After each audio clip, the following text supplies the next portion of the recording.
Caso você precise fazer uma logo rápida para o seu projeto, esse vídeo pode te ajudar. Aqui eu vou utilizar o ChatGPT 4 para gerar nossa imagem base e o Adobe Photoshop e o Illustrator para fazer alguns ajustes. E depois vou converter essa imagem para SVG para deixá-la mais profissional. E caso tenha ficado alguma dúvida, fica tranquilo que eu vou fazer tudo passo a passo para te ajudar a criar sua logo profissional. Agora já pode ir fazendo login no ChatGPT e bora criar nossa logo. E depois de fazer login no ChatGPT, a gente seleciona a versão correta. Basta clicar em GPT-4, depois em DALL-E 3. E agora a gente já pode digitar o comando ou prompt para gerar nossa logo. O importante aqui é passar todos os detalhes que você quer que a logo tenha. E para adiantar o processo, eu já passei esse prompt para ele. Gere uma logo monocromática elegante para uma sorveteria chamada Gelato Supremo, que é uma sorveteria fictícia que eu não conheço. E daí ele gerou essas 4 opções. E aqui basicamente a gente vai ter 2 cenários. O primeiro, ele gerou uma logo perfeita que a gente vai usar do jeito que ele gerou. Vamos supor que essa primeira aqui, a gente tenha gostado e a gente queira usar ela dessa forma. A gente vai fazer o download e aí, se esse for o seu caso, você pode pular para o capítulo que eu falo sobre vetorização. No segundo cenário, a gente precisa editar a imagem antes, que é o que eu vou fazer aqui agora. Eu vou escolher essa 4ª imagem aqui, vou fazer o download e vou abrir no Photoshop. E depois de abrir a imagem aqui no Photoshop, eu vou aplicar 3 edições simples. A primeira é remover alguns elementos que não fazem sentido aqui na imagem. Para isso, eu vou utilizar essa ferramenta que parece um band-aid aqui, chama Spot Healing Brush. Eu vou clicar em cima do texto que eu quero remover, tchau texto, tchau texto. A segunda edição que eu vou aplicar aqui nessa imagem vai ser no texto. Vamos supor que você tenha gostado muito da fonte que ele utilizou na hora de gerar sua logo, mas ele tem escrito alguma palavra errada, o que é muito comum nesses aplicativos que geram imagem através de inteligência artificial. Como que a gente pode corrigir? Primeira coisa é encontrar uma fonte parecida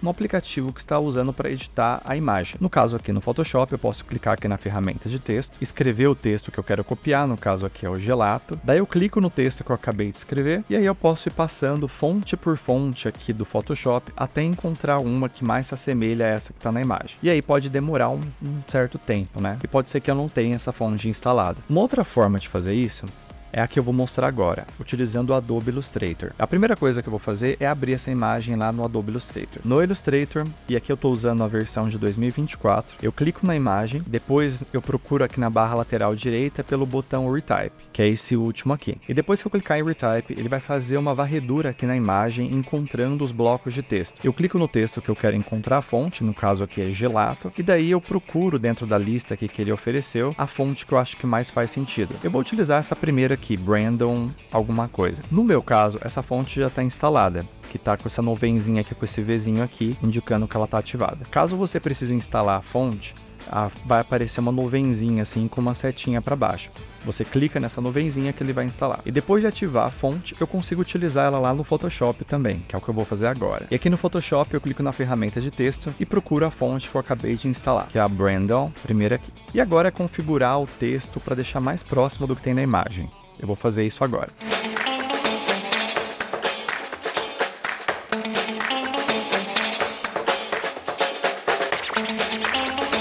E depois de deixar o texto mais próximo com o texto original, a gente pode apagar o texto da imagem original. E para isso a gente clica na layer da imagem, depois a gente clica naquela ferramenta que a gente utilizou no início, e agora é só apagar.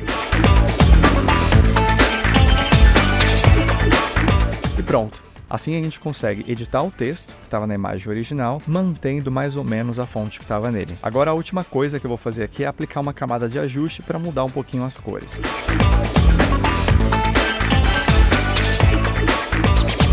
E agora, com a imagem editada, a gente exporta no formato PNG. E finalmente a última etapa. Nessa etapa a gente vai pegar a imagem que a gente acabou de salvar no formato PNG e vai converter ela para o formato SVG. Caso você esteja se perguntando por quê, é que na imagem PNG, quando você amplia, dá zoom, ela perde qualidade. Isso não acontece com as imagens em SVG. Então, para deixar o logo mais profissional, a gente vai fazer essa conversão. E é aí que a gente vai usar esse site, vectorizer.ai, que foi o jeito mais fácil que eu encontrei de fazer essa conversão. No momento que eu gravo esse vídeo, ele é gratuito para usar, como está escrito aqui. E para fazer o upload da da imagem, basta clicar nesse retângulo aqui. E daí ele vai começar o processamento. Agora é só aguardar enquanto ele está gerando a versão SVG. E pronto, ele gerou a versão SVG da nossa imagem. Ele até colocou as duas aqui lado a lado. Do lado esquerdo a versão original em PNG e do lado direito a versão que ele gerou. Como você pode ver, ele gerou perfeitamente a versão SVG. Agora é só clicar no botão aqui em cima de download e utilizar no seu projeto. Antes de fazer o download, ele vai te mostrar essas opções aqui que você pode configurar. Por exemplo, se você for abrir utilizando algum produto da Adobe, você pode marcar essa opção aqui. Enfim, o restante eu vou deixar do jeito que tá e vou fazer o download. E depois de fazer o download da imagem, eu abri as duas. Antes da conversão do lado esquerdo e depois da conversão do lado direito. E aí eu dei bastante zoom nelas e coloquei lado a lado para a gente comparar. Como você pode ver, a versão sem conversão perdeu bastante qualidade depois que eu dei zoom, enquanto que a versão de SVG permaneceu perfeita. E esse é o resultado de quando a gente vetoriza uma imagem e por que isso é importante aqui para produzir uma logo profissional. Eu espero que esse vídeo tenha te ajudado de alguma forma e se ele te ajudou, deixa um like que isso ajuda demais o canal a crescer. E caso você tenha gostado desse conteúdo, dá uma conferida nesses outros vídeos que estão aparecendo aqui na tela que você também pode gostar. Até a próxima e valeu!